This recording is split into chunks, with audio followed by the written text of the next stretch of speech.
মানে যেদিন না পড়তো এবছর আমি ভেবেছিলাম মালক্ষী আমার আমরা ধানের যা জমি আছে ধানটা তুলুন।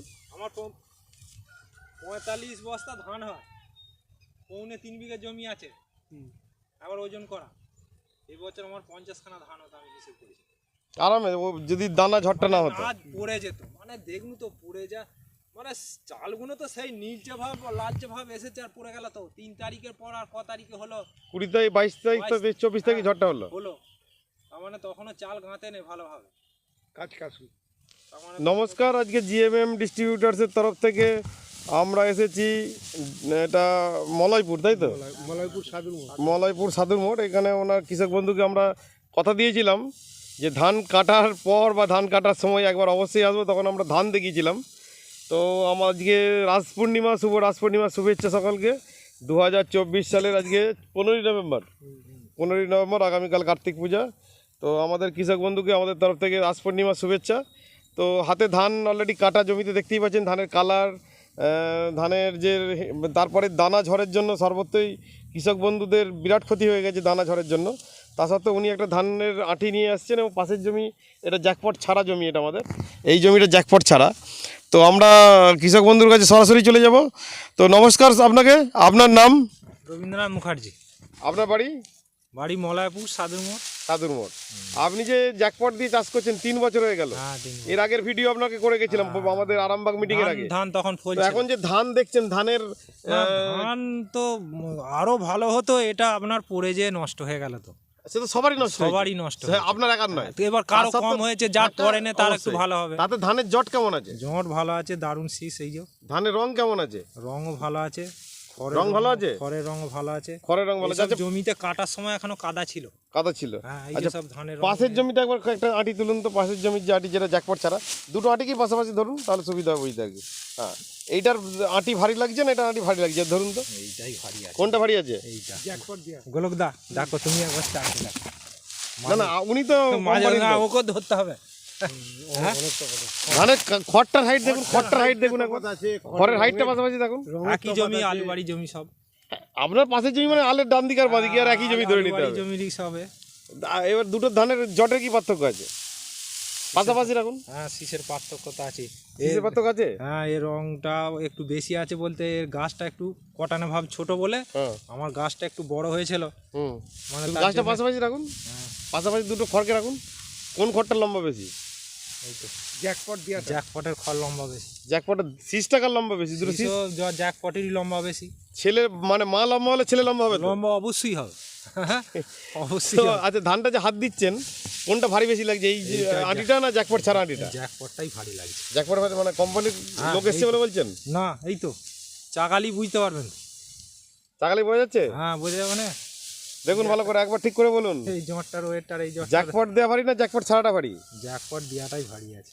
ঠিক বলছেন তো? হ্যাঁ, ঠিক বলেন। মিটিং এ কি বলে কানে দিয়েছে।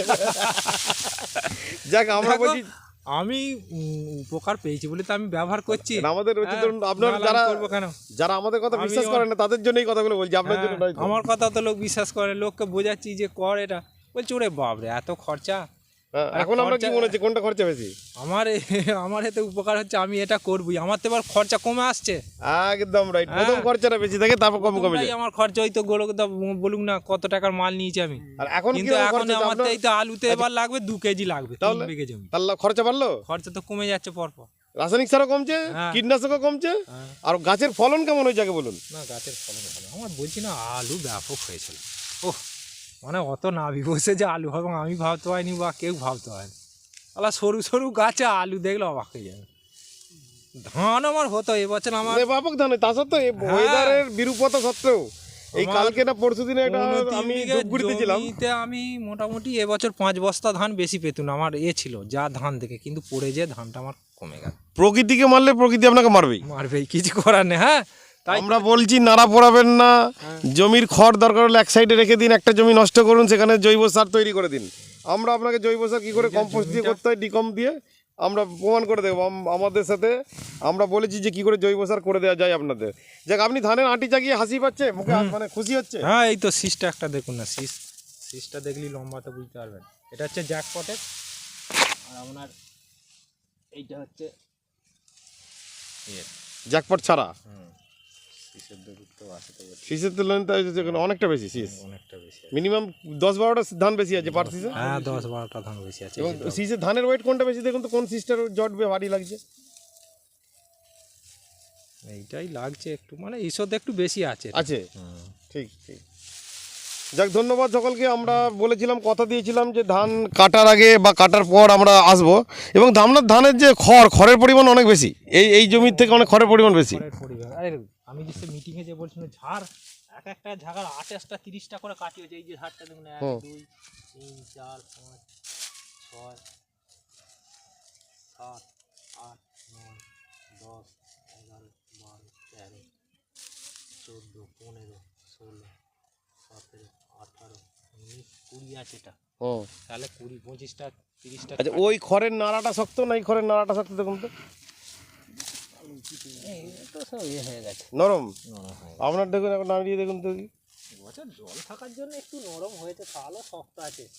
দেখেছেন এখনো কাঁচা আছে। এই যে ধানটা তোমার এখনো কাঁচা ছিল, কাঁচা ছিল, মানে আলু বসাবেন বলে একটু তাড়াতাড়ি কাটতে হবে। তাড়াতাড়ি কাটতে হবে, আবার মাঠের সঙ্গে চলতে হবে, মাঠের সঙ্গে চলতে হবে। ট্রাক্টর ঢুকবে না। হুম। হ্যাঁ, তারপর ধরুন তোলার ব্যাপার আছে। এবার যারা ধরুন হপারা কেটে ফেলে, তারা 2-4 দিন পরে কাটলে আজ শুকনো করেও তারা ঝেড়ে নিয়ে চলে যাবে। আমাদের গরু বাছুর আছে, তো আমাদেরকে খড়টা তুলতে হবে। না, আমরা খড় পোড়ানোর বা নাড়া পোড়ানোর বিরুদ্ধে। যাক, আপনি আপাতত যে জ্যাকপট দিয়ে চাষ করছেন তাতে খুশি? কাজ আছে, জ্যাকপটের কাজ আছে। সবাইকে বলবো আস্তে আস্তে করুন। টাকা দিয়েছো খড় বিক্রিগুলো বলার জন্য? সে আবার দেয় নাকি? না, আপনি কোম্পানিকে টাকা দিয়েছেন? উপকার আপনি কোম্পানিকে টাকা দিয়েছেন না কোম্পানি আপনাকে টাকা দিয়েছে? কেন দেবে? আমি তো নিজে যেটা শুনে আমি যে প্রথম বছর পরীক্ষা করে দেখি, আমার বলছি না, একটা জমির যা পরিস্থিতি ছিল সেইখান থেকে আমি বিশ্বাস এসেছি। মানে খারাপ ছেলে ফার্স্ট হয়েছে। ভালো মরা রুগী বাঁচলে তবে ডাক্তারের কোয়ালিটি আছে। এইটা যে একবার করলেন আপনারা, আলু ঠিক বসানোর গোলকদা 1 মাস পর একবার একটা করো। হ্যাঁ, অবশ্যই করব। কেন বলো তো? সেইগুলো বোঝা যাবে গাছের গ্রোথ। একদম, আমরা ভিডিও আবার করবো আপনার। দারুণ বোঝা যাবে। একদম। এই এলাকায় তো বহু। আপনি আরামবাগ মিটিংয়ে গিয়ে কি বুঝলেন? না, প্রচুর দেখলাম সব, নিশ্চয়ই লোক ভালো। কোথায় বাঁকুড়া থেকে লোক আছে, আমি বাড়িতে এসে তাই বলছি না, আমরা তো আরামবাগ থেকে এইটুকুন। তাই জানেন, যখন আপনারা দিচ্ছেন, আমার গরুর শরীর খারাপ, ফোন করছে, শুনতে পাইনি। আবার সেই রান্নার কাছে যে শুনি, বলছে তুমি তাড়াতাড়ি। আমি তো সাধুর মোড়ে আছি, এক্ষুনি চলে আসবো।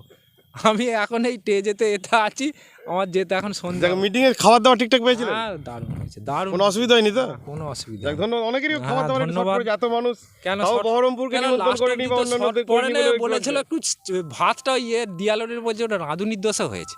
সেটা দেখুন না, ওটা তো আমাদের আয়োজকদের কিছু দোষ নাকি? আমরা তো ওটা রাঁধুনির দোষে হয়েছে। পুরো পেট খেয়েছে তারও 200 টাকা প্লেট, আর যে খাইনি তারও 200 টাকা প্লেট। তাহলে একটা বাচ্চা ছেলেকে 200 টাকা প্লেট। যাক, ধন্যবাদ আপনাদের সকলকে। আপনারা ভালো থাকুন, সুস্থ থাকুন। আজকে আমরা দিয়াল থেকে বেরিয়ে আরও বিভিন্ন জায়গায় আমরা চাষ করব। পুরো সোনার ধান, আমাদের সোনার বাংলা। পরিষ্কার বোঝা যাচ্ছে, দেখুন মাঠটা সোনা হয়ে আছে একদম। এবং ধানের যে জট, সত্যি অসাধারণ লাগছে। জটটা লাগছে না, মন ভরে যাচ্ছে। ভিডিও মনে হচ্ছে করতেই থাকি আর কি। ধন্যবাদ সকলকে।